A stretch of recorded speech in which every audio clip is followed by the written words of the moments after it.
Hi guys, football is finally back. I know college has been back for a couple weeks now, but the NFL is finally here. The Chiefs and Ravens kick off the season tomorrow, so I'm going to give my predictions for those games.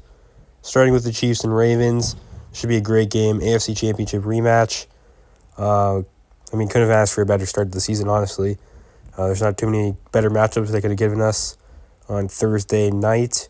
Kansas City favored by 3. I don't think they'll win by that much. I think the Ravens adding Derrick Henry, although they lost Mike Macdonald as their defensive coordinator to Seattle, he's their head coach now. I still think they play them closer than that. It's Lamar versus Mahomes. It's a very unpredictable game, but I do think the Chiefs win, not by much though. I think they win 28-27 in a very close one. This should be an amazing game. This should be very fun to watch. But I think it'll be very close either way. But it'll be interesting to see how Derrick Henry adapts to this new offense. This team could be unstoppable with Lamar and Derrick Henry, but we got to see how he plays on a new team. But I do like Kansas City to get the win here. With the Eagles and Packers in Brazil, that should be another very fun one on Friday night.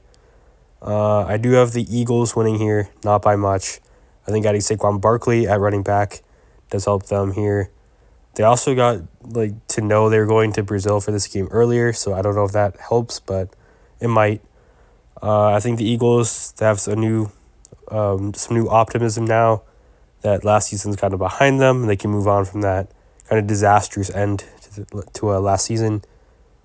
They're still a very, very good team. I think their new offensive and defensive coordinators, Kellen Moore and Vic Fangio, can help them a lot on both sides of the ball. So I like the Eagles to win here, 24-17. But the Packers are going to have a great season. It's a very close game. Then the Bills and the Cardinals. The Cardinals are always play good teams close. The Cardinals, a lot of times, they're massive underdogs, but they always play kind of above what you expect them to. Last year, that game in Philadelphia, where the Eagles won, they had a very good chance to it was just a game the Eagles should have won, and the Cardinals out of nowhere won that game. So I think now that you add Marvin Harrison Jr. to that team, give Kyler Murray one of the best receivers already in the league to throw to, I think it's a huge help. And I think the Cardinals don't necessarily win the game, but they keep it close. Buffalo's favored by 6. I don't think they win by that much. I like the Bills here, 35-31. It'll be interesting to see how the season goes for Buffalo, considering they lost Stephon Diggs. Kind of see how that season goes for them, or the season goes for them. They seem to be using kind of the Kansas City Chiefs strategy last year. Because they have a really good quarterback, and they just want to see how he can perform without necessarily a top wide receiver. So I do like the Bills here, 35-31 over Arizona. Then the Bengals and Patriots. As a Patriots fan, this is going to hurt, but Cincinnati, I believe they're the biggest favorite of the day, 8.5. So that's rough, and unfortunately, I do think they're going to probably win by that much, unfortunately, as a Patriots fan. The whole Jamar Chase situation, I think that's kind of over now. I think he is going to play, which just helps the Bengals even more. Similar to the Bills, too. Some new optimism now. Burrow's back. They seem to be kind of have their team healthy again. I think that helps them here. So I do like the Bengals here, 23-14. I do think New England keeps it a little bit close, or at least closer than people think. And that's partially because I'm a Patriots fan, but I'll say 23-14 Cincinnati. Then the Steelers and the Falcons are next. And this is a really close game. This could end up being the best one of the weekend. It's super close. Two teams are fighting for a playoff spot. Two new quarterbacks too. Kirk Cousins in Atlanta, Russell Wilson in Pittsburgh. In these close games, I'm going to go with Mike Tomlin. That's really the deciding factor. I trust him as head coach. I think Raheem Morris is also a good coach, but Mike Tomlin, one of the best in the game. So in these close games, I'm going to trust him to get the job done. And I like the Steelers here, 30-27. And obviously the storylines in this one are going to be how the new quarterbacks in both Atlanta and Pittsburgh perform. But I think Russell Wilson and the Steelers do just enough to get the 30-27 win as the road team. Then another upset, or not another upset, the first upset I think I have is the Colts over the Texans. I'm a very big believer in the Colts.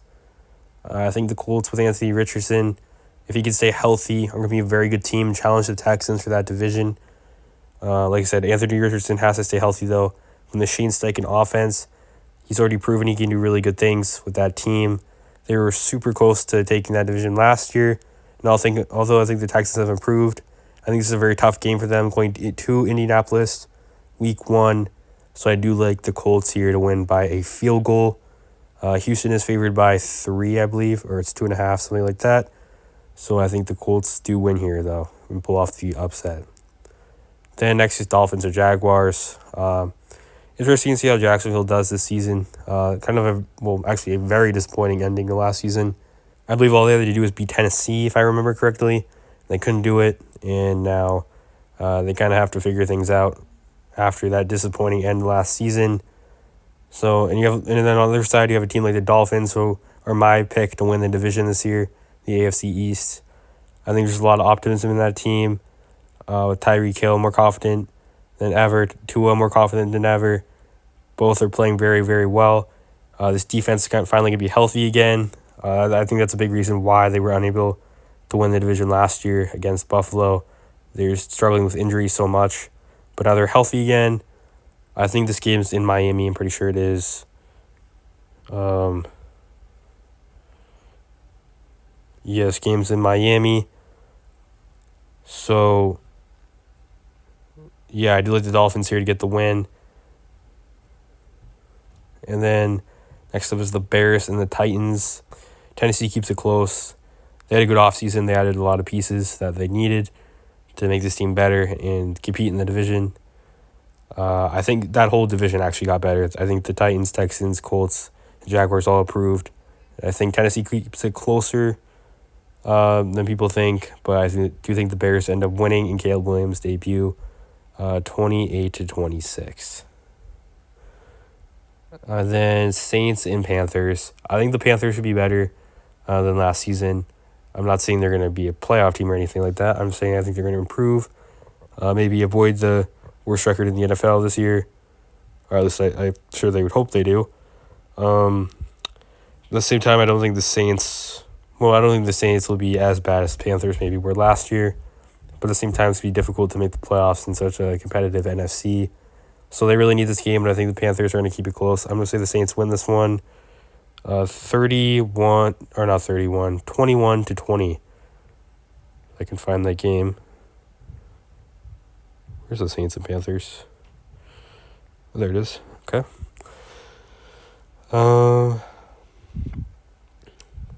Who's next? The Giants and Vikings. I do have New York in this one, barely. Minnesota's favored, but they just had a really rough offseason in Minnesota. A lot of injuries. J.J. McCarthy out for the year. So I do like New York in this one by a point. I'll say 20-19. This game could really go either way. I'm not super optimistic about New York either. I think they're going to be competing with Washington to try to get that third place in the division. Do I think they get it? I don't know about that. I think the Commanders had a better offseason. I think Jaden Daniels, I think he's got a lot of room for improvement, and I'll talk about that in a second. So I do have the Giants here. Then Seahawks and Broncos. I do think Seattle takes this one by a touchdown. They're favored by 6. I think they win by a little bit more than that.